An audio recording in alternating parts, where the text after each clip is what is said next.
Hello, good evening. Welcome to the Talkin Kop and a preview of our trip to Newcastle, which is coming up Monday night. Tonight we're joined by Ashley and Gav. Chris is away for his holiday, another holiday number two in the Many last holidays this three fucking weeks. prick having? I know it. The guy's like away more often than he's around at the minute. I know. And Matt is busy earning a crust and working his socks off. So it's just us three tonight. So Ashley, how you doing? I'm good. Yeah, I was You all just good? telling the guys off camera that there's a lot of waves back, just had a hurricane go by, and there was a shark that was spotted out there. So yeah, if you hear some noise or some screaming, that's what's going on back there. If we hear screaming, I swear to God, we're going to clip that bad boy up If all a day, every shark day. just Twice a day. if a shark just wanders move across the back of camera you, over there. We'll do like a So- live Jaws action movie. yeah, we won't talk any football. Just put the camera on the sea there, No, will you? yeah. So for everyone who's in the chat, like, comment, subscribe. Shark Watch is here, so stick around for the whole show. It's going to be it's going to be great, honestly. Gav, how you doing, mate? Weekend is nearly up on us. Yeah, good. Yeah, I'm a bit annoyed we're playing Monday. It feels like I've waited ages to watch Liverpool again. But no, I'm looking forward to this one. I look forward to every game, but this one kind of has a bit of meat on it, doesn't it? I think there's a lot of meat on it for fans. I think the two clubs themselves are probably fairly relaxed over everything. And we're just absolutely losing our minds. But yeah, it's going to be a good one. It's going to be a good one Monday night. I like going to Newcastle. It's one of those fixtures, isn't it? It's not like your Liverpool, Man United, Liverpool, Arsenal, Chelsea, or whatever. But it seems like Newcastle, Liverpool has always been one of those Premier League games that it always throws up good games. They're never, you don't often get too many dull affairs. I mean, the obvious ones stick out, the ones with Kevin Keegan, but even the one last season. I mean, the 3-3 last season was an absolute madness. I mean, God, what do you remember that one? You know, I mean, we all know how it ended, but Um, the one last season, we were appalling in the first half. For I remember, I think I want to say we're 1-0 down at half time. yeah, And we were terrible. Quanta starts right back. We have no outlet whatsoever. In terms of getting Salah in the game and stuff like that. We're much better in the second half. Way better in the second. We should win the game. Trent comes on. I think Trent's coming back from an injury and comes on. And he plays a huge part in what we're doing. And Salah turns up and gets a couple. And we should win the game. And isn't it? Is it Shar, is it? It gets the equaliser near the end. Keller just catch the ball. And he tries to be cute and let it go. And somehow, from about a yard from the byline, Shar makes contact with his ball and it dribbles across the goal in. But I remember at the time thinking, we should have won that. You know, the stage of the season it was at, I was like, is that a big 2 points dropped? And, you know, I think around the same time we might have drew away a Villa 2-2. I think around the same time, And I was getting a bit annoyed at closing out games, you know, just go and close out these games. And but look, we're going to Newcastle on Monday night. They're trying to tell you they've a good transfer window and they haven't. They just haven't. There seems to be a huge disconnect to me, looking in from the outside between Eddie Howe and the owners of that football club, from the signals they're giving out, from the hierarchy to the actual words Eddie Howe was saying. There's a bit of a, what's going on here? Is this fella actually the manager of Newcastle, or is he? What's going on? So, look, Newcastle have their own issues. We have a couple of issues. Everyone has issues at this time of the season. You know, it's looking at the first weekend of the season and what we're going to get now, and then next week we play Arsenal, and then we've an international break. And you know, I think this season is a real case of 10 games in, it takes shape. You know, like in previous seasons, you go 5 games in, City have won 5 out of 5. We know what's going to happen here.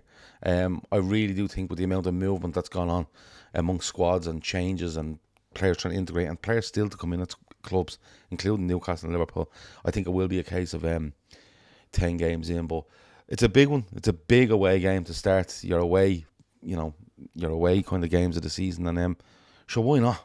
You know what I mean? You have to play them all. Why not play them now? People are saying, Newcastle away, the first away of the season. And you're like, Yeah, but I'd rather that than when Newcastle got into a rhythm at home at the start of the season. And I watched them at the weekend, and they were okay. You know, they were okay. They looked short in areas, and yeah, look, Monday night, bring it on. You know, the hostile James's Park, that's going to be an absolute horror show for Liverpool to go to, something they've never experienced, which made me laugh a lot, considering where Liverpool have played and won games and triumphed. So yeah, look, It certainly isn't Belgrade, is it? Let's be honest. no, like, don't get me wrong, Newcastle, it's a great stadium, and Yeah. there's a great atmosphere generated in it. They're going to be like, you know, foaming at the mouth to get at Liverpool, but just the way it goes, you know, how much difference would there be, you know, in terms of what Newcastle are trying? I think it's actually an easier game to go into than it would be with Alexander Isak playing for them. So if you look around a football and sense, I think it's an easier game for Liverpool. Circumstance, probably not so easy, but that's what you're in it for. Yeah, it's it. I mean, actually, as the start of the season goes, home to Bournemouth, away to Newcastle, home to Arsenal. It's a tough run, you know. But first away game of the season, St James's Park. We've surprisingly got a really good record, despite what, you know, fears that are out there. I don't think Liverpool haven't lost a league game at St James's Park since 2015. So it's what are you expecting going into this? You know, it's the last game of the weekend. We'll know what everyone else has done. So, you know, and it's a 10-day break as well. So, what are you thinking about going into this one? I think it's all just about controlling emotions. And it feels like so much of the emotion is coming from the Newcastle camp. I know Liverpool fans are anxious about our squad depth and things like that, but in terms of, you know, Isak's a traitor and this and that, like, that energy is not coming from the Liverpool camp whatsoever. You know, as far as I'm concerned, we have been extremely respectful to Newcastle. You know, we didn't bid until they asked us to bid. We bid what we thought was a decent first opening bid with room to then increase from there. You don't start bidding at your maximum price. That's just not how business works. And they slammed the door in our face, and we said, okay, fine.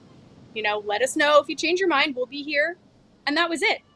That's pretty much all that's happened. Isak and his agent obviously have a different interpretation of what's going on. You know, but we as an elite football club simply got wind of an elite attacker that wanted to move, and we decided, okay, well, you know, we'll do our best to try to get you, and that's all that we've done. So everything else, all the other noise, that's Newcastle.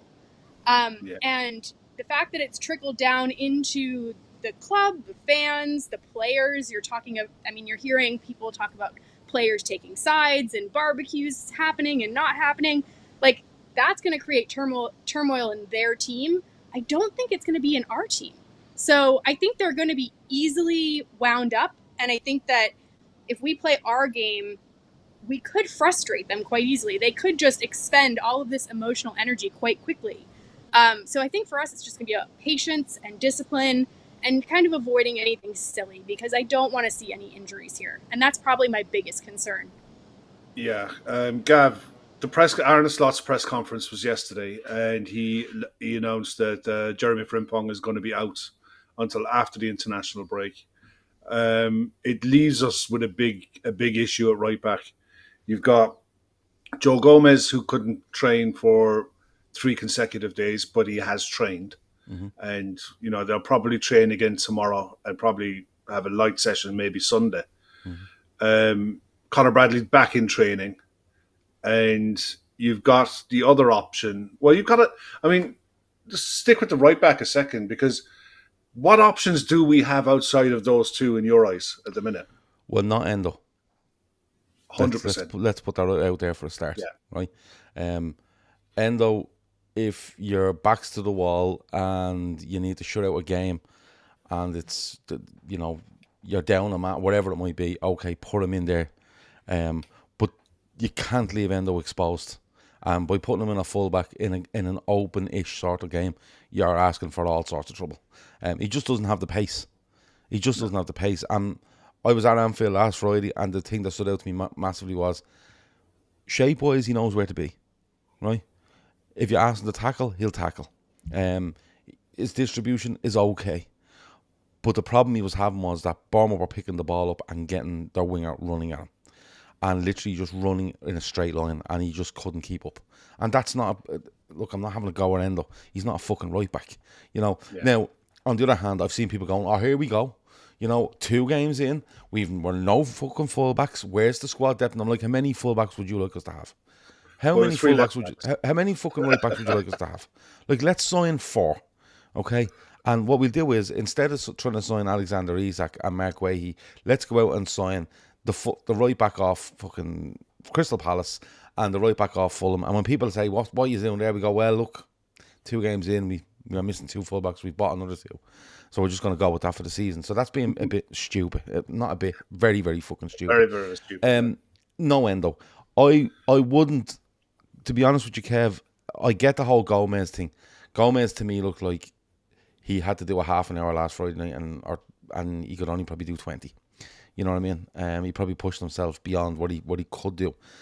Look, it's very unfortunate. We lose a right back. We sign a right back, right? We lose one in pre-season training through a niggle. That's Bradley. He's been out for a couple of weeks. That's fine. Frimpong feels his hamstring after whatever it was, 55 minutes against Bournemouth. Okay, you need to bring someone in. It's unfortunate. But I'm going to say it now before anybody fucking pulls me up on this. You win a league when you deal best with injuries and suspensions and losses of form. So there should be no excuses here, right? Mm-hmm. I'm not going the other way where you should have 4 fullbacks, but you have to deal with this situation. I think there's a good chance that Gomez and Bradley share this position on Monday night. I really do. I think if Bradley's back in training as of today, or maybe yesterday, I'm not too sure. I think he might have enough to do 45, and I think Gomez might have enough to do 45. Or you know what they might do? They might actually get them to share the position, and you'll end up with a 3rd player in there at some stage. And you could do something along them lines. Like, genuinely, I wouldn't put it past Liverpool to start Joe Gomez, right, and get him, or maybe Bradley, get him to 45, bring Joe Gomez on. And when Joe Gomez is fucked, bring him back off and put Szoboszlai in there. Your other option is Andy Robertson. He's a fullback. Put him in at right back. That's a different one. I haven't heard that one do the rounds. But why not? He's experienced. Experienced. You have to deal with it. You know, Szoboszlai. I've seen people mention Szoboszlai. To be honest with you, like Soulboy in the chat here says Bradley for 60, Szoboszlai for 30. It might be, but you see. I think Szoboszlai starts this game. I think Szoboszlai starts this game just to make sure that he's there if we need him at any stage in the 4th hour where something goes wrong. But Curtis Jones says freedom. Yeah, look, it could be Curtis Jones. But the big thing here, Kev, is whoever starts at right back has to play as a fucking right back. Because I don't want to skip ahead, but Newcastle are going to look at Alanga, they're going to look at Harvey Barnes, they're going to look at Anthony Gordon. I seen them away at Villa last week, the early game on the Saturday, and genuinely, they had nothing physically up front. It was all about trying to get the ball wide and get them moving. And that's exactly what they're going to do to Liverpool. They're going to look to expose him behind their fullbacks. So whoever's playing right back must be absolutely committed to being a right back for 90 minutes at St James's Park, and don't worry about what's going on up the pitch. That's fair enough. Ashley, how does this position affect the rest of the lineup going into this game? Because depending on who we play at right back, if we play Gomez and Bradley in this shared position, that's fine. You know your midfielders are safe enough. But if you have to go and adjust and put make a Makey Uppy right back in there, how does that affect the midfield and the balance of the right hand side going forward? Because it affects so many other positions in the pitch. Yeah, so in any other sort of, like if it was a lower table team where I wasn't too worried about the midfield, I would say moving Szoboszlai over to right back would make sense. But in this game, with this midfield, especially given how combative it's going to be, I think that Slot's going to want Szoboszlai in the midfield. I think that he's a bigger asset there than he would be at right back. If there's a world where you can do 30 for Gomez, 30 for Bradley, whoever goes first is, for me, irrelevant, and then maybe the final 30 goes to like a Curtis Jones, I think that's what would make the most sense for me in my head. I don't think that you can have this position impact the midfield, because I think the midfield is going to be so important. That's going to be where the game is won and lost, and it usually is in Newcastle matches. And I'm actually very curious to see if Verts gets the start, because I'm not 100% sure if he is best suited to what's going to happen in that midfield and the way that it's going to match up. That being said, your record signing doesn't necessarily sit on the bench. But for me, I would probably go Gravenberch, McAllister, and Szoboszlai in this particular game. And that's not to criticize Verts' performance or anything like that. I don't think that that's what we're going to need. I think we need a little bit more physicality in that midfield, and I don't think that. Creativity is always important, but I think that physicality is going to come first, if that makes sense. No, it does. Look, I mean, we're already halfway into the lineup, so I mean, we all agree Alisson's going to start and goal, right? We're not going to have a mad Mamadashvili moment, so it's going to be Alisson and goal. The two centre backs pick themselves. It's going to be Konate, Virgil. Right back, Gav. Right back. Who are you going to go with? Who are you starting with? I think the most likely to start is probably Bradley. Okay. I think the type of injury he's had and the run up he's had to this game. I understand Gomez has played, last week, but not being able to train 3 days in a row, I don't know what that even means. You know what I mean? Is it like he's done 2 really hard sessions and he's been given a break? Or has he done 2 standard sessions, or has he broken down in the second session and he couldn't train the third day? Because I presume they've had more than 3 days training since last Friday. Well, they had the awards thing. I think they had 2 days off. They had the awards thing in the week. Yeah. So I think the way I would have thought they played Friday. They're off Saturday, Sunday. We're back in Monday. Yeah. The way I read in it, from what I got off his press conference was, he didn't train with the main group for 3 days on the bounce. Okay. That doesn't mean he didn't do gym work and personal rehab. Yeah. There's no I'd understand that more people come out and look. Joe Gomez had a setback in training. That hasn't happened. So that hasn't happened. So Bradley, I hope it's Bradley or Gomez. I really do. Because I want. Well, Gomez isn't naturally a right back, but he's played an awful lot of football at right back. I want a natural defender in there. I want a Bradley or a Gomez. I'm not against Jones or Szoboszlai, or I am against them though. But my thing here is that Harvey Barnes wants to run behind you, and I want lads that are able to run. That's my thing. Right. And I want lads to be cute where they tuck in beside their centre back when they need to. They go and engage with wingers when they need to. They don't leave that gap in between them so they can be put in behind. So Bradley or Gomez, I'm thinking Bradley is more likely, but Gomez probably is then if there's been no breakdown in what he's in his training. So look, Kev, I can't give you a definite, but if it's Bradley or Gomez, you're managing Liverpool. Where do you go with what you know about the squad at the minute? You're going with Bradley, yeah? I would probably go with. I'd love it to be Bradley because I think the element of the attack is great. But I don't mind if it's Gomez. I just don't know how far they are down the road. It's one of them. Do you know what? I don't know how far they are down the road. I really don't. Actually, it's nice to have a show where we're talking about a Liverpool lineup and we don't know what's going to happen. I mean, what would you do? It is, except it's injury related, which makes it less nice. Can I just throw this one at you? Would you give Leone a start at right back? He's played at right back before. I have no idea what that would look like. I haven't either. You know, like you've paid 26 million for it. The argument I could make if you were paying me to make an argument to play him. I know, but let's just hypothetically. Is this game is just one game of the entire season, and I would not want to risk Bradley, especially in this particular game, because there's a longer run of games coming up. Arsenal's coming up.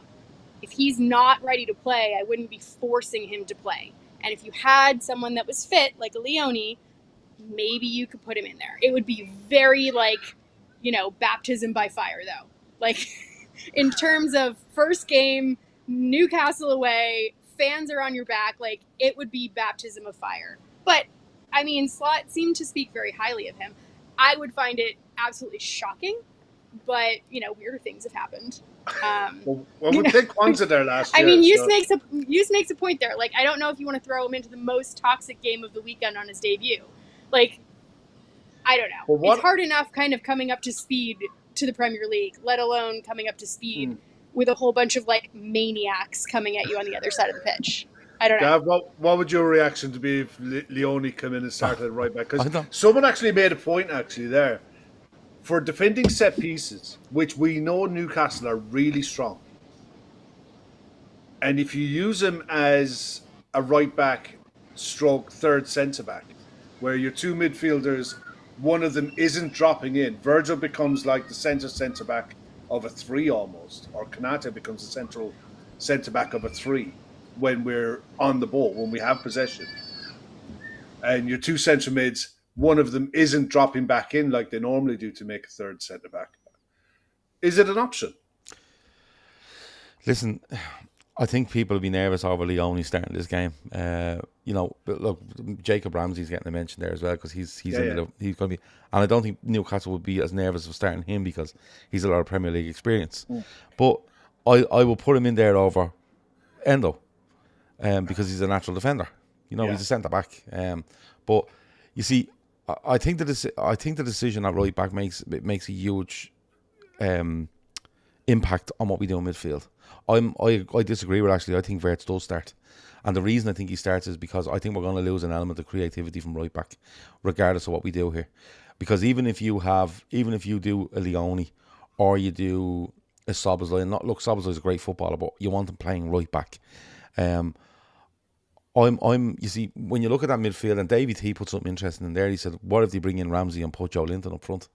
That's a possibility. That's a possibility as well. But my thing on this is that I get Newcastle's physicality in midfield, Bruno Gomes, Joe Linton, Tonali, and everything else. I get that, but sometimes you have to fight fire with fire and go, "Listen, I'll tell you what we're going to do. We're going to put Florian Wirtz in there, and let you worry about him."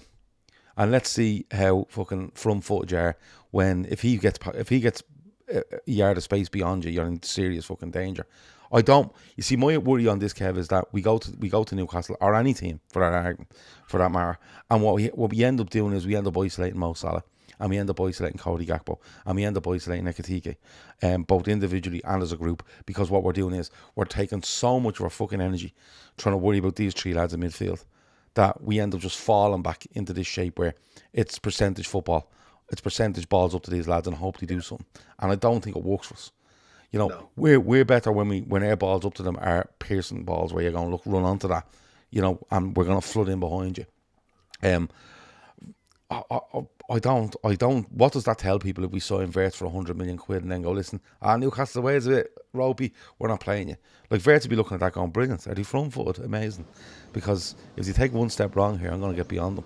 And if I get beyond them onto that back 4 and I've Ekitike, I've Gakpo and I've Salah making runs, I'll find them and I'll hurt them. And that's where I am. I think when Newcastle look at their best in midfield for me, it's when people go, oh, Newcastle's midfield. Joe Linton is a really physical player, but he's a fucking striker that couldn't be striker. You know what I mean? Yeah. Bruno Gomes is a good footballer, really, really good footballer, and Tonali's the one that knits it all together. But why are people afraid to test him going the other way? Do you know what I mean? And we seen it there the other day. Like they played Villa away, and Villa I thought both teams were okay, but at no stage did Newcastle get on the ball and be physical and out muscle Villa's midfield, or stand all over Villa's midfield and go, we're going to push on in this game, until Villa went down to 10, and even at that it was very tepid. So I get the point on Newcastle's midfield, the physicality, I get all that, blood and thunder, blah blah blah, I get it, right? And they're a really good midfield 3. But I think the answer to this is you're grabbing. I'll be going Gravenberch, McAllister, and Wirtz, and I think if Szoboszlai starts, it might be right back. I did say earlier I thought Szoboszlai starts to make sure, but I'm actually going against that now. I think Szoboszlai is on the bench. as cover in case anything goes wrong at right back. I think he takes a bit of a risk at right back with a Bradley or a Gomez. That's where I am on it. Okay. Ashley, left back. We had a chat after the post match last week about Kirkes and his love affair with the grass and sliding along it.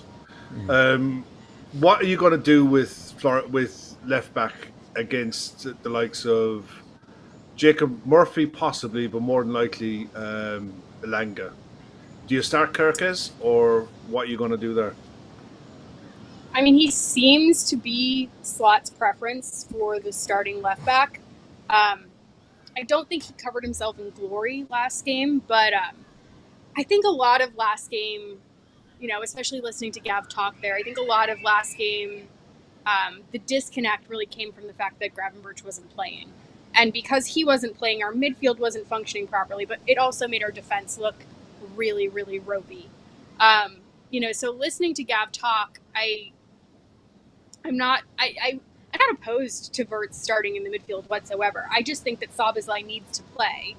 And if you put Szoboszlai at right back, like Dan J is saying here, I wonder if maybe you stick Robertson back there because he's a little bit more defensively minded, and you do sort of like a Szoboszlai who does that kind of inverted right back thing where he comes into midfield, and then you get that bonus of having his physicality there.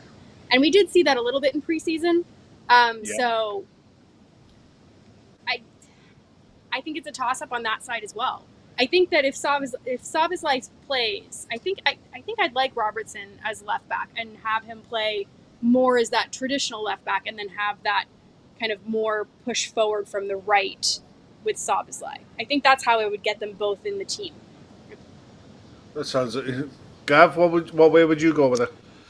I can see the point with regards to show for Robertson if you're looking at last Friday. I think the only thing about last Friday is everything Bournemouth tried to do went down that side. Like everything. Like they'd no interest. Like honestly, I'm sitting in the ground last week and Mo Salah is 10 feet in front of me for most of the game, and you could have forgotten he was there. Because both teams had no interest in playing down that side of the pitch for the vast majority. Every long ball was launched at Semenyo. Every time they played football, they tried to get it to the right back and down the line into Semenyo's feet. Everything was at Semenyo. He's a fucking unit, that fella. And he is, yeah. Kirkes looks smaller. He's not slight. He's actually very well built as a footballer. But I think Kirkes was always going to have a tough time with the fact that it was against his former club. It's his first competitive game at Anfield. He's up against this Semenyo, who's a monster. If they keep him beyond the next 12 months, I'd be absolutely amazed. And I just think, he gets turned once by Semenyo, and then he dives into a tackle. Very soon after he gets turned, I think he tries to just kind of assert some more authority on it, and it just doesn't work for him. I think if he doesn't get turned 2 minutes beforehand, he chases over to that and he stands up to that fella and he kind of ushers him away from goal. Isn't that the problem with him at the minute? Especially when you look at the likes of Elanga and Murphy, that they will run at him. Yeah. I think that when he gets turned, I actually think he's touch tight to the guy, and he gets it the wrong way really, and your man goes inside him and he hurts him. Would you start with him? For his pace, I would. Yeah. Because I think Robertson is probably a more of a solid knows where he is defender, but my worry with Robertson is he always seems a yard behind the rest of the back four, and that kills us. It's no coincidence that he's a yard behind the back four, because he's thinking of himself in a foot race. And in fairness, Kirkes didn't go very far forward last Friday night. There's a thing in this team where Kirkes hangs around like a third centre back, and I don't know what it is. I don't know whether they're trying to free up space for McAllister or whoever to drop into these kind of inside left areas and then look for Gakpo or Ekitike to come in deeper and look to play that way. I don't know what it is. It just seemed an awful lot of Kirkes standing on line with Virgil van Dijk. I think for this pace, I would go with Kirkes. But look, it's all a squad game. If Robertson comes out and he's starting, you kind of go, right, they've an idea here. They're going to do something, and they're going to try, plug gaps somewhere to stop. Because Elanga, I think the Joelinton thing up front is really, really interesting, because he could do that. But then you're throwing Jacob Ramsey into a massive game straight off the bat, and I know it's a new team, so it's a new club for him. Well, Ashley, come to the midfield pairing. I assume McAllister and Gravenberch are your midfield pairing. But how do you feel going into it with McAllister still hasn't completed a 90 and Gravenberch hasn't played meaningful football now in a while? I'm not worried about Gravenberch. I mean, it's not like he had an injury or anything that he's coming back from. Like, his wife gave birth, and then he just was suspended for the last game. Yeah. So, I mean, he's going to have been doing hard sessions over the course of the last 2 weeks, and especially at this point, they're still kind of doing preseason, so they're trying to get their fitness up. So I'd imagine they might even be more fitness sessions than usual. So I'm not super worried about that. And McAllister, I don't think they would throw in unless they were sure. He might be one of those ones that gets 65 minutes, 75 minutes. So maybe you're upping his time on the pitch slowly. I don't know if he'll be there for the entire 90. But I'm not worried about the two of them, especially fitness wise. I think that they're ready. I think McAllister's ready. I don't think McAllister was, an injury. I think he needed football, and I think the game he gets that game against Bilbao, doesn't he? And then, you see him Charity Shield, and then he plays against Bournemouth. I think he's just getting back up to speed, and I think that done him no harm last week. He has to start McAllister, like he has to. As much as we love Gravenberch as a footballer, and we love, Szoboszlai as a footballer, and even Jones, the way Jones can carry and stuff like that. Jones gets an awful hard time. And listen, I hold my hands up. I was looking at Jones last Friday night going, what are you doing? He literally come on the pitch and stood in the left back position for 10 minutes and just looked like, I just stand here the way, regardless of where the ball is. But then he got more into it. They're obviously trying to sort something out when he come on. But McAllister's the one that, if they do break, he'll just fucking go through Gomeres. He'll go through Joe Linton. He'll take Tonali out of the game. He'll upend. He doesn't care who they are. He'll just go, listen, I'm going to win this, or if I don't win it, you're not proceeding, and that's how this is how it's going to work. I think he's also a cool head. If they put pressure on, he's cool. When he's happy taking the ball in and protecting the football. It's Gravenberch, I think, has to start, because I think his movement in midfield, I think, opens her up for the likes of Wirtz, etc. But yeah, I'd be going with McAllister and Gravenberch, but I'm delighted to say that you have your Szoboszlai and you have your Jones on the bench, and even an Endo if you need to shore something up near the end centrally. But yeah, I'm genuinely, Kev, I'm happy with what they do.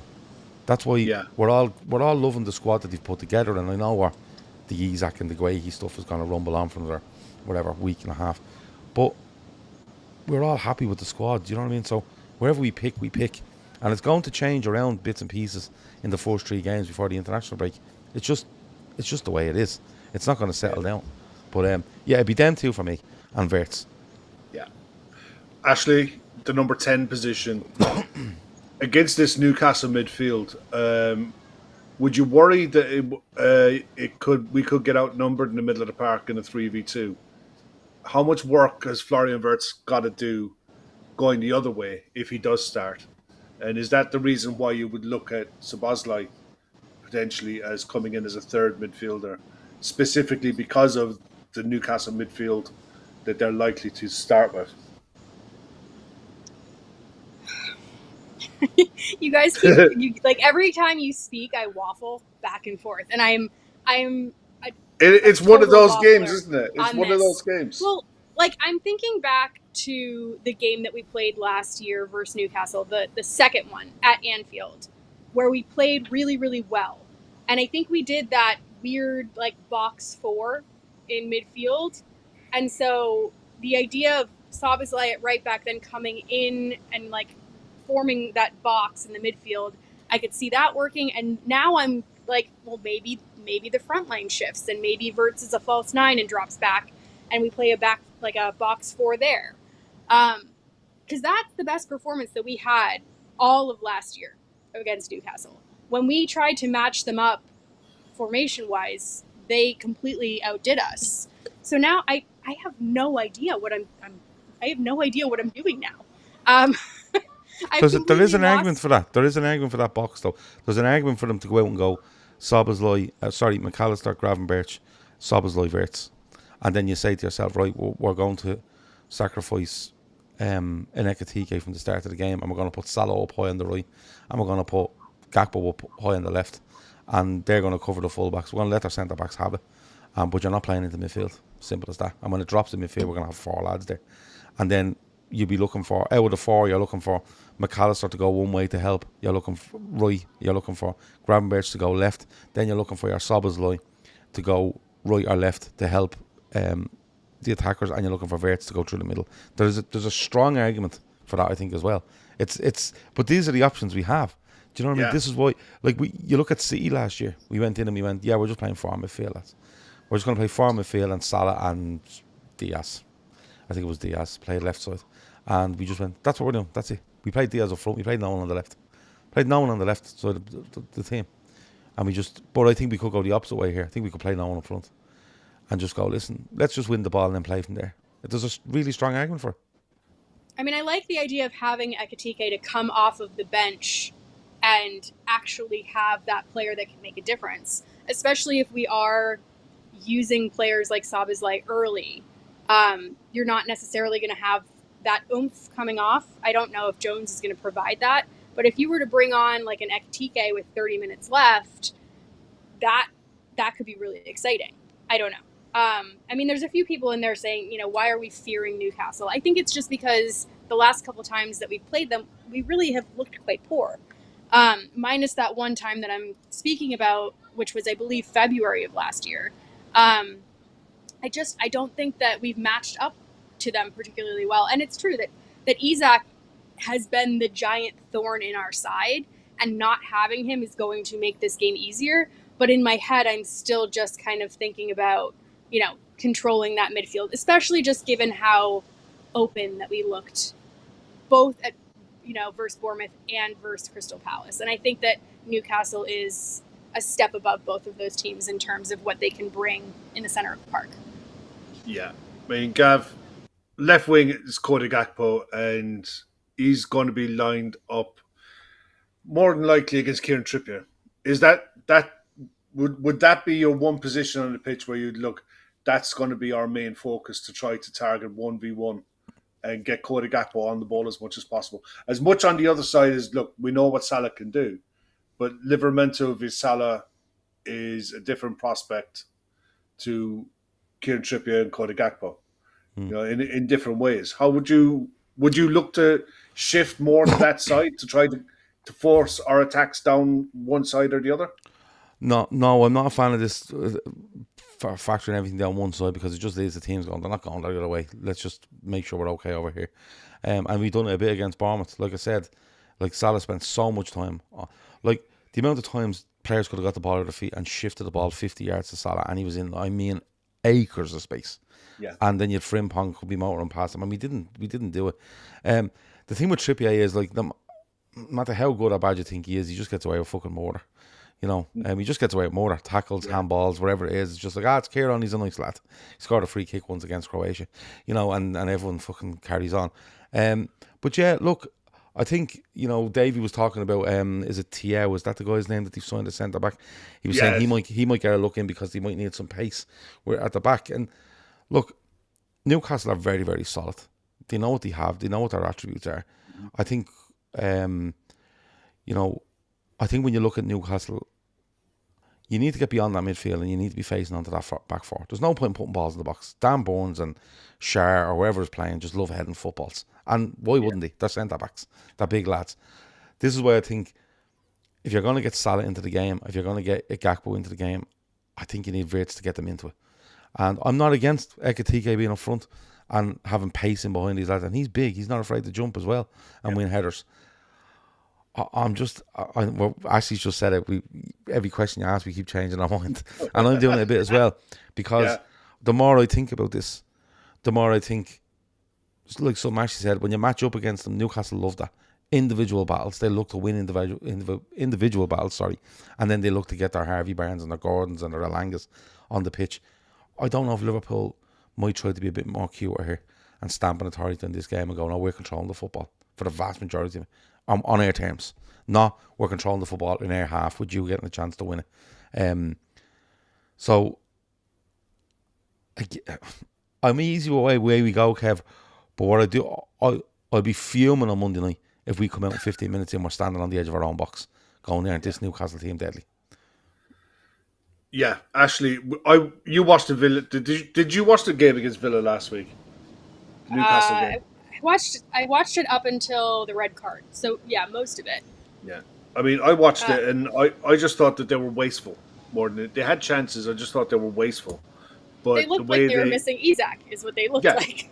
Yeah, they were missing the had centre forward. plenty of crosses into the box. It's just Gordon was the one that was on the end of them, and he wasn't putting them away. They up until that point they still looked dangerous. It was just getting the ball over the line that they failed to do. I don't think Villa was very good though. Like I don't think that was a stern test for Newcastle. I don't know if Davey's in the chat if he could throw in sort of. Davey, could you throw in sort of what your preseason was like and where the team is? Do you think that Villa game was, were they overachieving? Were they underachieving? Because I watched them and I wasn't... I'll tell you now. They had a 0-0 against Villa. They lost 2-0 against Atletico Madrid. They lost 4-0 to Celtic. They lost 3-2 to Arsenal. They lost 1-0 to the K-League All-Stars. They drew with Spurs. They drew with Espanyol. They got beaten at home by Atletico Madrid. Yeah, they didn't win a game in pre-season. No, they've had a horrendous pre-season. Newcastle scored 3 goals in their last 5 matches, and they haven't scored in their last 2, and they haven't won a game in their last 9. So maybe we're getting ourselves worked up for. I'm not for nothing because I'm not going to jinx it, but maybe we're getting ourselves worked up for last season's Newcastle and not this current iteration of Newcastle. Well, here's the other one. Liverpool have scored 16 goals in our last 5, but we haven't kept a clean sheet in our last 12. Yeah, we don't do clean sheets at the minute. Yeah, are you worried about that? No, because our last 12 includes 12 games is still but go back like they were drunk for half of them. Yeah. Like it was the end of the season. There was 4 games. There was 4 games at the end of the season, right? The fifth game, we keep a clean sheet at Leicester, don't we? And we win, and then we beat Spurs to win the title. I think the following week, and we conceded the Spurs first in that, and then we conceded I think every game for the rest of the season. That's 5 league games, and then there's probably 5 or 6 in pre-season there. So it's for me. No, I'm not worried about it. I can see people's frustration in like the 2 goals last week. Let's be fair, the 2 goals last week are fucking criminal. Yeah, right? The second one in particular. Your holding midfielder who was a holding midfielder in Szoboszlai, trying to fucking flick a ball between 3 players, 40 yards from their goal is madness. And then he falls Salah's ball and he falls over. But the fact that your deepest midfielder is in the fucking box when Szoboszlai's running onto this, it's criminal. It's just criminal. Yeah, and both of them get cut out if Liverpool take the proper pass in Szoboszlai, but just giving it to his fullback and moving away and opening up the pitch. Because if you actually when you freeze frame it, if Szoboszlai plays a simple pass and then it's passed back to Kanate, the ball is straight into the middle of the park and the whole pitch is open. Yeah. And then in the second one, they're both actually cut out if your holding midfielder is in a holding midfield position. You know what I mean? And it's more. It felt to me like against Bournemouth it was a nothing game. There was nothing going on, and it felt like Liverpool were trying to inject something into it when they didn't need to. Just keep playing, and a third will come, and then everyone will be happy. But I don't see us being exposed like that on Monday night. I just don't. I don't think we put ourselves in that position. Ashley, Simon Hooper is referee in this one. Oh, for the love of Jesus. Funny enough, I had the similar response the other night when I heard it. Who did he ref last weekend? I haven't done. He refed the big game. He refed Arsenal, Man United. Yeah, and I watched your man, the really good fella for United on the left wing. He came on as a sub, Ahmed. I watched Ahmed kick Havertz up in the air, and Hooper, isn't that his name? Go, yeah, he clearly got the ball. And I was like, he never went near the fucking ball. He wasn't even in the same fucking continent as the football. He is fucking brutal. Well, they all are, but him especially. It's like if you were to look up inept in the dictionary, that prick's face would be there when you open the book. Like he's terrible. For anyone in the chat that needs a refresher, he's the one on the Diaz goal incident. Yes, correct. He's the ref on the pitch. But I He's don't also blame. the one I that don't gives us blame the him. 2 red cards. In Yeah, that I don't Spurs blame game. him for that. I don't blame him for the offside goal. The red cards, I do blame him for. So, you know. Yeah. Anyways, he's desperate. He's not the best. He's I'll just leave it at that. I don't want to say anything. But too He's fucking scandalous. brutal. You can say what you like. But listen, I'll say it for you. The only reason I asked is because actually we watched the game tonight, and I said it to you in our chat. The refs are letting an awful lot go, a lot of physical contact go so far this season. We're into only the second weekend of it. Tonight, you saw it again, where they didn't mind letting the physical contact go, and most of last weekend across all 10 games. We know that going into Monday night, it's going to be fast, furious, flying, and there will be tackles. Do you think this one is a game that Simon Hooper needs to grab by the scruff of the neck early, or do you think he's going to let it go until it boils over and someone ends up getting a red card? I mean, I would hope the former. I think that this is one that you can't really let bubble because it will just boil over. But to the point where you could have players with broken limbs all over this pitch. I think, I was looking back at his history versus us, and he doesn't have a history of giving out red cards, either to us or to that opposition. It was really just that Spurs game that stood out. So he's not super card happy. In that Spurs game, he gave 5 yellow cards to both teams. So it seems like when shit hits the fan, it really hits the fan, and he becomes yellow card confetti. But otherwise, he kind of keeps them quite close to the chest. So it seems like there's no middle ground with him. It doesn't seem like he finds that place, which is worrying. And contributes to why we dislike him so much as a referee, because it just feels like he's either letting everything go or it's just a card confetti party. And I don't like either of those scenarios. And I think this is the game where you need the ref to set the tone quite early and be like, no, we're not doing the bullshit here. And if he starts letting things go, you better believe Joe Linton is going to be there, Yeah, but throwing so in plenty. So McAllister. I know, but I feel like Joe Linton has this natural propensity to never get a yellow card. Yeah, because they all think he's a striker. It's a striker's challenge. Yeah, but they're he's nasty trying really hard. He's awful. Yeah, he throws in 7 yellow card challenges a game, and then someone else will throw in 1, and they'll get a yellow card immediately. It's like he's invisible, and I don't know what it is. He's got the cloak of invisibility when it comes to yellow cards. So I don't know. I mean, I think there was a joke out there that said that Endo should probably give a gum shield to everyone before they step out on the pitch, and I think maybe that would be a good idea. Because I'm certainly not trusting Hooper to be the voice of reason here. Just on the physicality, Kev, one thing I noticed about our game against Bournemouth last week was I think the ref, Taylor ref there one, doesn't he? And it's fucking deplorable, But and maybe we should stop fucking talking about ref. No, we shouldn't, because if we done something wrong, people would be telling us every day of the week what we're doing wrong, and they do. To be fair, in the comments after shows, we get told what we are in different ways. But the thing for me last week, Kev, was it was like Taylor was seeing a foul, trying to let an advantage go, and then when the player who was being fouled turned and went, "That's a foul," he was like, "No, keep playing." It was literally he constantly forgot to put his hand up for advantage after there was a foul, and then because he hadn't put his hand up, he'd forgotten the initial one, and he was just going off the little bit of contact where, a player gets pulled and he kind of tries to shrug it off, gets a little nudge again and goes, here, this is bullshit, and he was just letting it go. He was just letting it go. He was all over the place, and it happened for both sides. Before anyone thinks, Liverpool fan giving out, it wasn't. It was happening for both sides, where it was a case of put your hand up for advantage, and if the player doesn't get an advantage and he decides, I don't want this, you pull it back. But it was like he got lost in this fucking transition of, that's a foul, the next bit, I'll probably give it because the player is stopping, and he doesn't. I can guarantee you what's going to happen on Monday, though, right?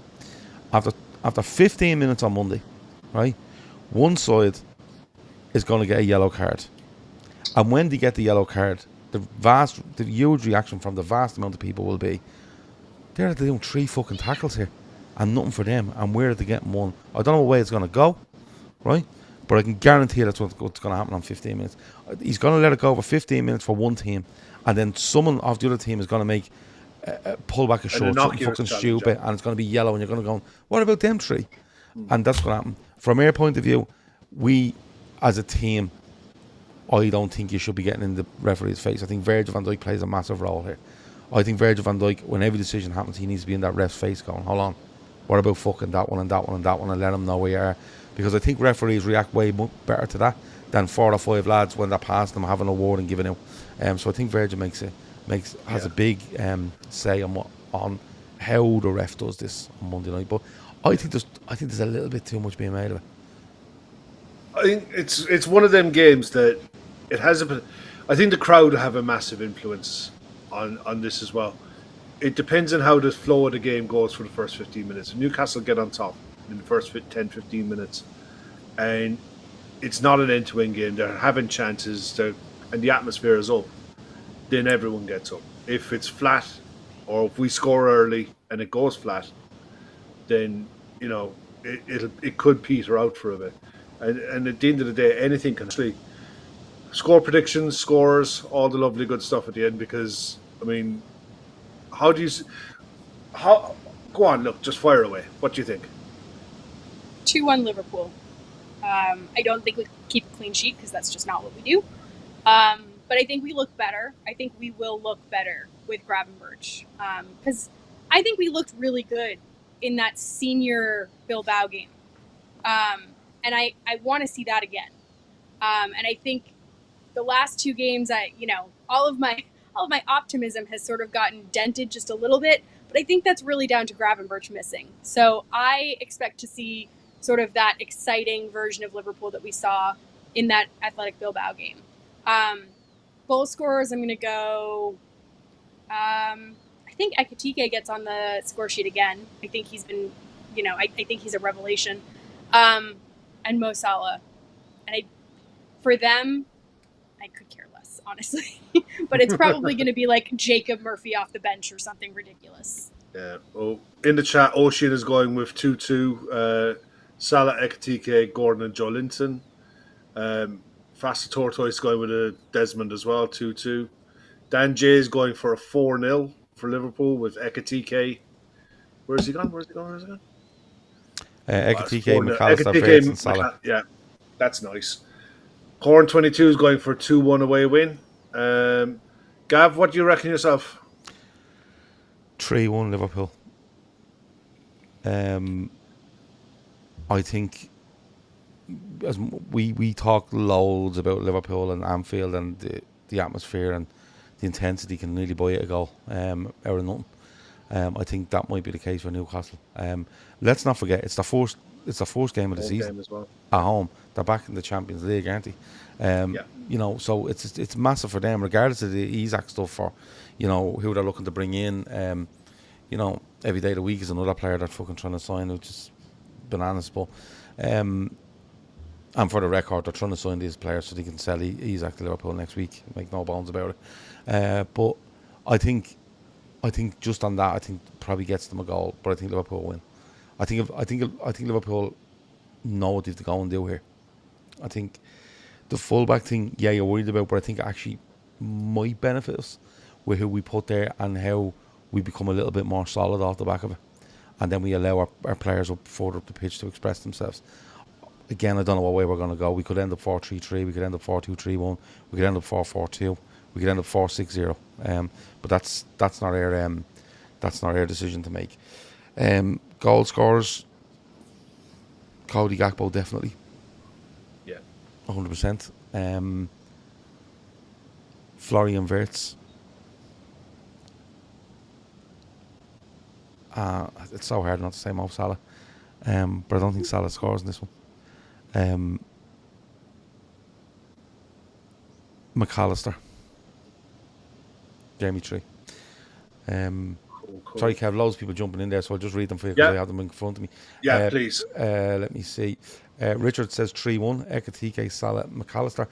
2-0. Mo and Macca, says James Stevens. Pierce Redden has 3-1 Liverpool. Salah by 2. And McAllister. Freedom Journey says 3-2 Liverpool win. Didn't name the scorers. You're suspended for next week. Freedom, fair play to you. Gary Max says 4-1 the Reds. Mo treble and Ekatike. Kyle has 3-1. Salah, McAllister, Frimpong, Gordon for the Frimpong isn't playing, so you'd be doing. Don't put that bet on. Kyle hasn't seen the news about Frimpong. Megan says 3-1 Mo, Ekatike and Chiesa. Oh, I like that. Can we sing a song then? Are we allowed to sing his fucking song if he scores? Are we allowed to sing it, or are we upsetting fucking somebody that's fucking brought this tournament up? By the way, way up high. I was going to ask you about that. Let me tell you something now, right?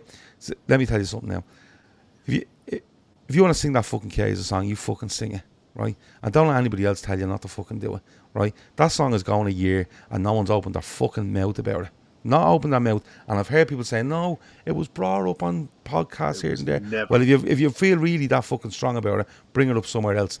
But the timing of bringing that up last Friday or Saturday or whatever day it was, the timing of him scoring a winner at Anfield to make it a big fucking article and everything else, that's the fucking worst part of all this, by the way. Not the singing of the fucking song. Right, look into when it came out, right, and what's happened since it's come out, and the timing of bringing it out. Sing the fucking song and don't be minding anyone. Bejan says, stop pitting Liverpool fans against other Liverpool fans. Like this has been a really difficult. Like yes, we won the trophy last year, but this has been a really difficult summer for fans. A really difficult summer, and there's been drama at the parade. There's been the tragedy of Jota. There's been a lot of things. Like that was a really happy moment. That song was sang, and it needed to be torn down. That song was sang. Enjoy the happy moment. That song was sang to tens of people on the waterfront at the end of May. Right? It was sang there at the end of May on the waterfront to tens of thousands of people by a fella on a guitar leaning out a window. And if that isn't anything, why wasn't it brought up then? And that's my problem with this. I've no problem with people going, man, that's a bit, not too sure.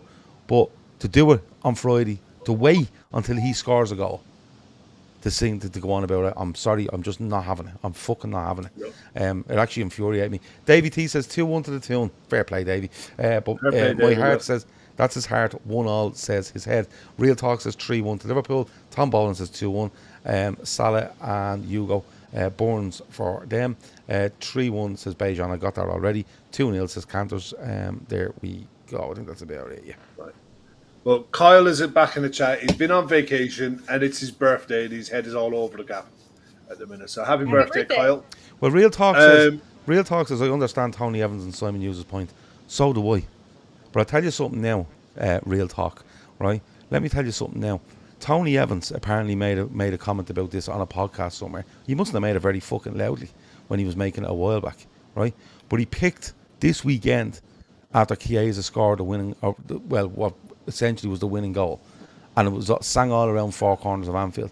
It was also sang around all four corners of Anfield the day we beat Spurs. It was also sang around all four corners of Anfield the day we lifted the title. It was also sang around all four corners of Anfield against Athletic Bilbao when we played them twice. Right? It was sang along the waterfront and the Strand at Anfield, right? At the end of May, when 1 million people turned out. It was sang all over Liverpool for that weekend, constantly. And I can tell you because I was there all weekend.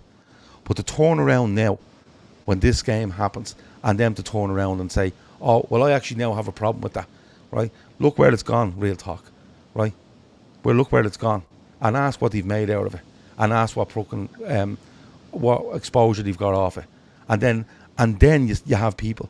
And the whole point of them is morals. Now, you ask yourself that. And that, I'm not falling for that bullshit. Here? Like, that's my well, the article is getting the exposure. The I know, article but and every radio station he's on is getting the exposure. But if this wasn't, and I'm not saying it's not an issue. There may be people somewhere out there that think this is an issue. But I want to hear from those people. I want to hear from the Juventus fans. If they think it's an issue, I think everyone deserves to hear them out. I don't want to hear about a news reporter's perspective on this. I want to hear about the perspective of individuals that would actually be impacted. Yeah, but and if there is a concern there, then that's fine. Raise that concern.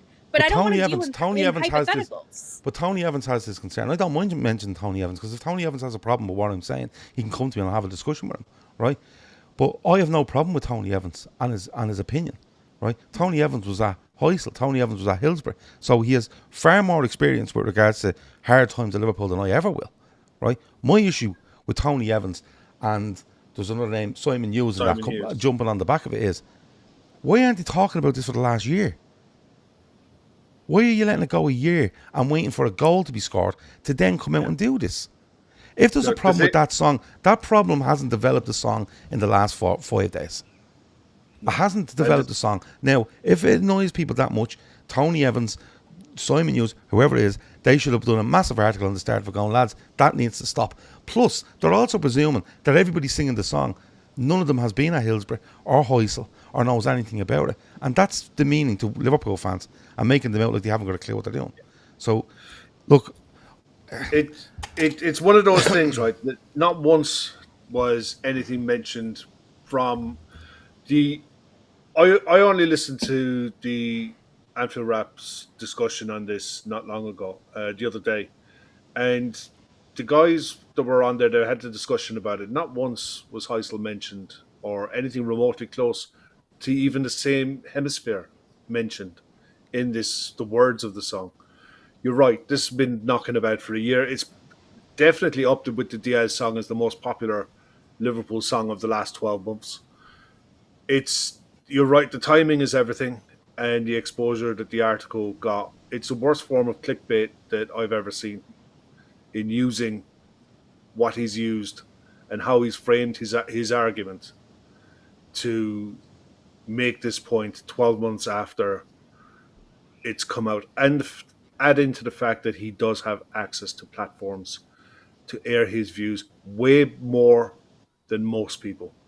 If Tony Evans or Simon Hughes or anyone wanted to make a point, people would have made room for him to come onto any platform and make his argument. It never happened. It's just if Tony Evans makes that argument, right? The day that first show rears its head, that song, wherever it was, I don't know the exact date. Chiesa signs last summer. It was probably a couple of months into the season, right, when this actually makes its way in, right? If he writes that statement or writes that article and says, I have a huge issue with this, I would have much more respect going, well, look, he has a huge issue with it. We can have a discussion. He has a huge issue with it. He said it from the very fucking start. He said it loud, right? Kay's not even in the team and he's making this point. That's fine, right? But I'm not taking that, he mentioned it on his podcast, right? If he has a huge problem with this, like you said, they have the platform and they have the reach to go and make this a big article any day of the fucking week. Yeah.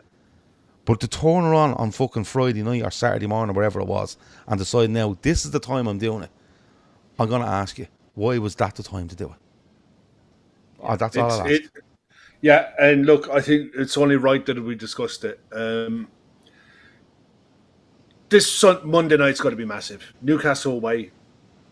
It's always one of the marquee games for Liverpool every season, that away trip, because St James's Park is one of those grounds that provides a really good atmosphere. But there's some other big games over the weekend, and I'll just ask you quickly your, not score predictions, but what games you're looking for. I mean, 12:30 tomorrow, Man City Spurs.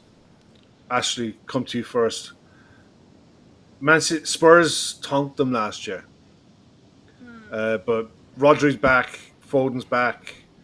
City look a bit of a different outfit this summer, or this after the summer they've just had. Yeah, they're back available. Yeah. Okay. I mean, they looked fantastic, but it was against Wolves. I think that Spurs look pretty solid.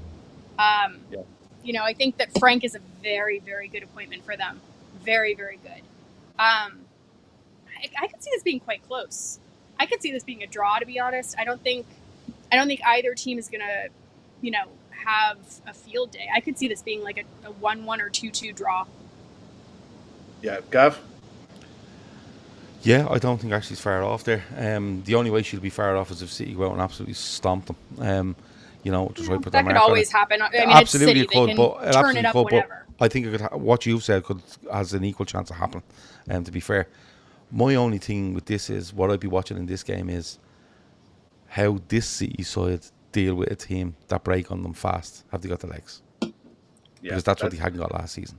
Because when you broke on them, they were in a world of trouble, both in middle of midfield and at centre back, and that'd be interesting to see because City are going to come out and look for the ball, and this Spurs team under Frank, he's not going to make them defend on the halfway line. He's going to have them defend them on the edge of his box, and he's going to say that's our line and that's where we're playing, and then we're going to hit you.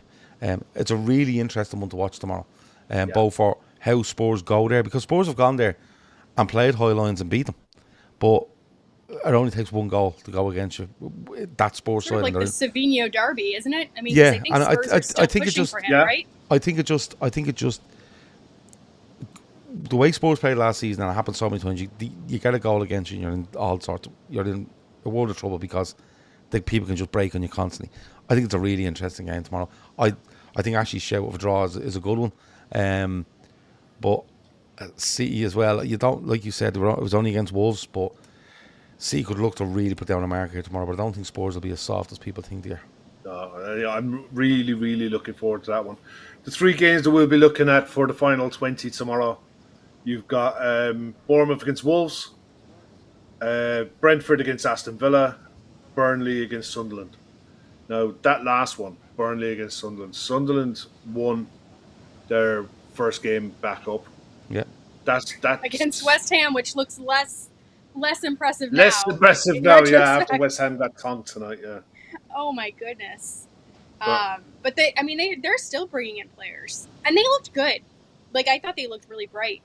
And I think that'll be a really interesting sort of way to gauge where those two teams are. I think I did not watch a ton of the championship last year, so I would like to see the direct comparison between the two of them, and see what those new signings have done. And I think the other 2 games, I think, are kind of foregone conclusions, to be honest. I think you have Villa and Bournemouth winning both of those. Yeah, more than likely. But Gav, Burnley, Sunderland, 2 championship sides last year, both come up. Both have spent good money. Sunderland could be sat on 6 points after 2 games at the end of this one. How important is that? They could, Yeah. but I actually fancy Burnley to beat them. Ooh. I think after the highs of that last week and the whole thing, I think Burnley at home, Burnley they were away to Spurs in their first game, weren't they? And they had a tough start. I think Burnley be targeting this one. I think I have a little feeling on Burnley in that. Yeah, that could be a tasty one. That finishes up tomorrow afternoon, the 5:30 kickoff. Arsenal against Leeds. Now, Arsenal, by a Arsenal, distance. isn't it? Yeah. Yep. Ashley, I don't think Gyökeres that's- gets off the mark. I mean, I'm sure Arsenal fans would like that. He didn't have the greatest debut. I mean, as far as debuts go, that was pretty forgettable. Didn't have much to work off though, did he? Really? No. Like Arsenal were poor. Well, no, but I think that's where the Eze signing comes in. And I've said all along, and I'm not going to change my mind now, that if Arsenal signed Eze, I would be more intimidated of them. And I think that that's a really smart signing. I think it's a really, really good signing for them. And he can't play in this game because he didn't meet the registration deadline. It was in the Has he middle of the signed week. for them? I don't know if it's- crossed I think the line or not. No, I think Okay. it'll probably get over the line tomorrow. Yeah. Okay. Yeah, but anyways, he can't play in this game. But I think that he's going to be the one. He's going to be like the best signing that they make over the entire summer. I just think that this is going to be a walkover for Arsenal. Like Well, Leeds you've beat got- Everton. Leeds beat Everton last week, and let's be Yeah, honest, but like it was they a were both penalty, hopeless. and that was They it. were both hopeless. Yeah. Like Leeds, I looked. I about 20 minutes in the game, I looked at it. I looked on my app, and it was like Leeds have had 12 shots, and I was like, "Fucking hell!" And I went down. I was like, "Oh, none of the shots are on target. Like, no, like what's going on here?" And Davey T did ask, I know it's Everton, but was it a penalty for you? It's 100% a penalty. Tarkowski. I know your hand's down by your side, but you can't go around leaning your hand into everything because it's down by your side. If he stood still and hit him, fine, but he's actually leaning down into it.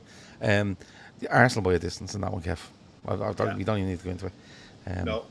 Well, move on to Sunday, and look, fourth it was. I'll go in reverse. All right, 4:30 game. Fulham Manchester United. Actually, Manchester United's first away game. Fulham really haven't signed anyone. But Fulham last season at home were decent without pulling up any trees. Yeah, this could be another draw, to be honest. I just don't know where United are. I think they were okay against Arsenal. I don't think that was Arsenal at, full throttle, though. I mean, Sesko didn't play immediately. He was only available off the bench. I think if he can get a meaningful start, that might be the difference between the two sides. For me, neither of these two teams are convincing, and I don't like saying Man United wins, so I'm going to say a draw for this one. Well, the next one on the Gav, sorry, do you want to have a word on that one? United win that one. United in that one, yeah. Just okay, yeah. Yeah, I think it'll be close. But it feels like United will get a scrappy win, and people are like, yeah, look, we are brilliant against Arsenal, and they weren't brilliant against Arsenal. Let's be fair. I mean they weren't. They huffed and puffed a lot, but loads of teams huff and puff. I think they might just scrape it against Fulham. Yeah. The next one, Everton against Brighton. The first game for Everton at their new ground. Against a side in Brighton who are actually a decent run of form. Yeah. A proper test. I mean, do you think Everton are 0 points at the end of this one? Yeah. Ashley? Look at the grin on your face. Yeah.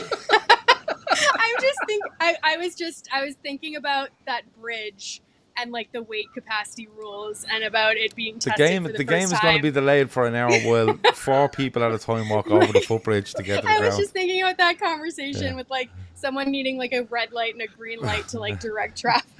There's going to be 13,000 passovers of this bridge. 4 people at a time. I think honestly, if they could just pan from the game over to that bridge, that'll probably be more exciting. And we can just watch people cross the bridge because I don't know. I think that Brighton win this. I don't know. There's always pressure. I think there's pressure when you go into a new stadium and you're trying to prove yourself. And I think Brighton's just gonna have none of that pressure. Hopefully, sort of like us with the Newcastle game, where we don't have the pressure. Newcastle do. Listen, Everton are going to have loads of fans in that ground on Sunday, but it's going to be it's going to be like playing in a neutral stadium. It genuinely is, because well, you see that with West Ham. Everton have barely played. You can't just instantly make atmosphere. And Brighton will be going, oh, this is fucking great. You know what I mean? Something new. Yeah. Brighton, fantastic, yeah. Brighton the changing rooms are probably bigger for Brighton. Brighton have had a bit of change in the summer, but I just think Brighton are a better side than Everton. Forget everything else. I just think they're a better side. All right, they draw with Fulham last week. Probably a little bit unfortunate to draw with them. But I think Brighton will be going into that game going, look, we've nothing to worry about here. They don't know the ground. It's not the famous old fucking lady or whatever the fuck they call Goodison. It's not that. So I just have a feeling on Brighton. It's not. Listen, people go, well, that's what you want to happen because like boo. But it's from just a footballing sense. You know, I suppose Everton fans could argue the other way. No, we're all going to be mad up for it, and it's going to be yay, and it's going to be this new dawn, and I get that, but I think I watched Everton on Monday night and I thought to myself, what in the name of fuck are they doing here? I'll tell you what to do. Put money on Grealish to score. That's the only bet I do on that game. I don't know. You might like the win or the loss either way. Put money on him to score a goal. Because it's a model.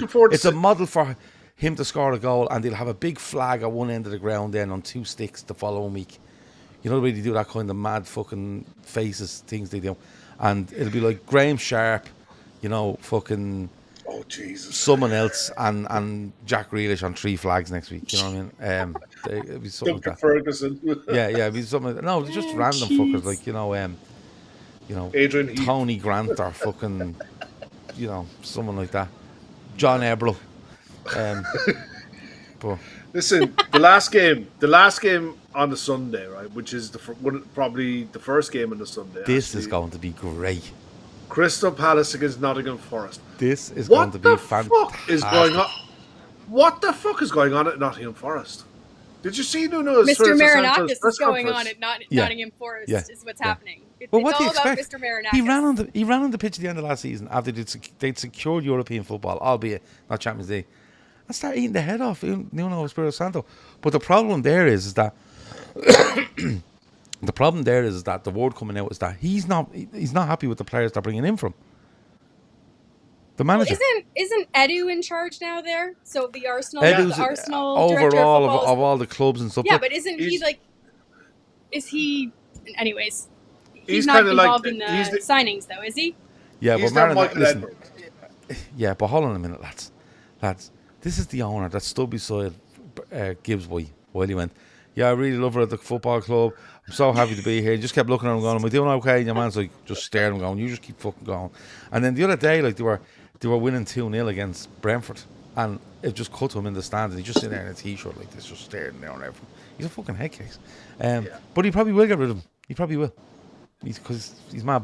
But that's going There's to be a couple teams that if I was West Ham or if I was Brentford, I would be looking at Nuno Espirito Very, Santos very and closely. be like, hey, there is a very But hold clear on. opening for you over here. Isn't it Forest that were buying all the players off Botafogo and Leon to fucking make sure that Leon were okay, which meant that Palace couldn't fucking go somewhere and do play, and there's all sorts going on there. Oh, there's it's- there's the whole other side of the story, the whole CAS drama. Yeah. Yeah. It's the madness going on about Forest, because Forest are the ones who benefited from this. The thing with what Nuno came out with for me, the Forest owner had to divest himself of control of. So Forest went from Conference League into Europa League, didn't into they? Europa League. They yeah. swapped with But Palace. but the But- Forest owned. You know, John Textor was supposed to divest interests in Crystal Palace, and he didn't. Yeah. But Marinakis had to do the same with Nottingham Forest, and he did. Yeah. On paper, he's divested himself of Nottingham Forest. Yeah. So he apparently on paper doesn't have controlling interest. Tell But that to wasn't, Morgan. yeah, Gibbs but White, wasn't there by the something way, else but- going on there where, because Leon would have been demoted, Yeah, to but League, because to League Two, fucking Forest were buying players off Botafogo, it was in turn giving money to fucking Leon, who were there was something going on there with buying players as well, which benefited Leon, and Yeah. Leon were then Leon were with their money worries were readmitted. okay then. Yeah, Yeah, We're so it was a okay, big case of Nottingham Forest going, we're going to do everything here to fuck over Palace, to sort out Leon and get ourselves into Europa and them into the conference, and it's all going to be Exactly. fantastic. They're really, really good at finding like backdoors. Like Yeah. even with I the mean- Gibbs White thing and like the, you like tapped up the player. Like I am so shocked that they were able to pull that off. And this is just another one. Like they found these kind of sneaky backdoor ways of staying in competitions. And I mean, obviously, you have to have a certain personality to be as rich as he is. And Oh, it yeah. seems like it seems like he's a very clever person, if not a very frightening individual. Oh, he's I brilliant. certainly would not want to stand next He's to him, but fucking he's brilliant. full on box office. Like, Yeah. I mean, if you want like the Barclays moment or whatever, like check out this game. I think this is where it's going to happen. It's like Tony Soprano walking in and just buying a Premier League club. He's fucking But I brilliant. think we've forgotten like the most important part here, and it's the part of who they're trying to bring in for Nuno. Oh yeah. Kev, how do you feel about Ange Postecoglou possibly coming back into the Premier League? Well, it Into would be Nottingham Forest as well, which would be absolutely fucking it would be hilarious. magical. Look, I listened to something earlier on, and it 3 year. This is Forest's third season back up. Of the players that they signed on their first season, I think they signed something like 27 players in their first year back up. Only Nico Williams is the only one left of all of those players that's a regular starting player. And may God help Nico Williams if Ange Postecoglou comes in and says, stand on the halfway line there, Nico, and defend from there, will you please? Yeah. The poor kid is just going to he's going to die inside. His heart is going to literally break if they appoint Ange Postecoglou to that club. I hope to God it happens, because you'll see So do I. Forest plummet like a gonna be fucking amazing. stone. It's going to be amazing. That Well, owner will be isn't sat he in a the Greek? squad. He's Greek too, isn't he? He is Greek, yeah. Ange? He is of Greek Yeah. origin, yeah. And Ange is of Greek origin, yeah. And the flip side of that is Nuno Espirito Santo is I think he's one of the most underrated managers in the Premier League at the moment. For what he achieved with Nottingham Forest last season is nothing short of a minor miracle. And if you're a West Ham, a Brentford, as you say, even Wolves, you'd have to be looking at the situation with him in Nottingham Forest and going, we are not going to get caught watching this if he is let go. We're going to be knocking down his door and getting him straight in because Graham Potter is on his last legs now. If I was Graham Potter, I'd be making him clean out his office tomorrow morning because you've got a week left of the transfer window to try to rectify something because nobody in their right mind is looking at that. They were walking out of the West Ham's ground tonight on 34 minutes. 35 minutes. Yeah, having taken the goal a 1-0 lead. Mm-hmm. They were 2-1 down and they were walking out on 35 minutes in their first home game. This is the only reason I worried about Thomas Frank at Spurs. I think he's so good, but I think he's more of a pragmatic manager. And I think Spurs give more time to gung-ho managers that Lewis than they do to pragmatic managers that Lewis. And I think Nuno Espirito Santo is a pragmatic manager, but gets the best out of what he has. And he just wasn't given the time at Spurs at all. And I think that's where I'd worry for Thomas Frank. But forget Liverpool on Monday. Forget all the games. Sunday, 2 o'clock. This is the one to be just like circle this, box it off. Like genuinely, right? Listen, if you don't have a VPN, right, and you need a VPN, get NordVPN. And the only reason to buy one, right?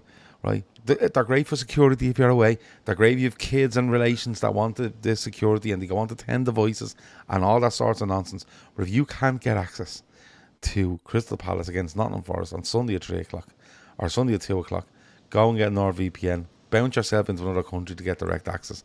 And I swear to God, NordVPN, that's what you want, and it'll be worth it. You will thank them afterwards. But in all seriousness, NordVPN. Sky are going to have a camera on Nuno on Mr. Marinakis and Mr. Marinakis for the entirety of the game, and I swear to God, the daggers that are going to be going between those two is going to be hilarious. I hope he runs onto the pitch again.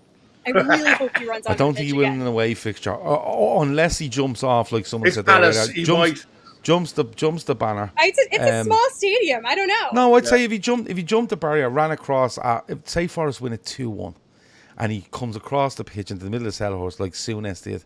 When he was in Turkey, and just plants a fucking Europa League flag into the centre circle and fucks off. Because someone did say that in the chat and it made me laugh. And I'm all for that as well. There you go. Yeah, listen, it's going to be a mad weekend. We're finishing rounding the weekend off on the Monday night. There's going to be an awful lot of football happening over the weekend to get us to the Monday night. But over the weekend, Gav, we got the 20. Tomorrow afternoon? Yeah, we've got, for Patreon subscribers, we have the final 20 where we watch the last 20 minutes of the 3 p.m. games, and we comment on and give you updates and stuff like that. That's tomorrow. Sunday, we should have the Sunday night show at 10 o'clock. Monday, we'll have the reaction. And good news for people at Patreon. We don't think we have to do pre-recorded shows anymore with highlights. It looks like we can do them live straight to Patreon now. So instead of us pre-recording them, sending them out to you, we can actually do them live now, where you can watch it live with us as we do reaction extra with the highlights of Liverpool games. We're going to try that on Tuesday night, I'd say. We're going to try that. So yeah, that's good. Link is in the description for NordVPN. Please help us out if you want VPN. Go through that link, do that. And the link for Patreon is in the description as well. Right. On that note, it is nearly 11:30 on a Friday night. Yeah, I'm messing Kev at this stage. Yeah. Look, we all got things to do. You all got things to do. Do you know what it is? We're all waiting to see if a fucking shark goes past Ashley's head. There is that, yeah. We were on Shark Watch, and Jaws hasn't decided to rear his ugly head. Or we haven't seen screaming so far, kids and the sheriff running the other way going, it's okay, we got a bigger boat. Right, on that note, look, thanks to everyone in the chat. Like, comment, subscribe, all that lovely good stuff. Thanks to Gav, thanks to Ashley, and we'll see you guys tomorrow for the final 20. Take care. Good night.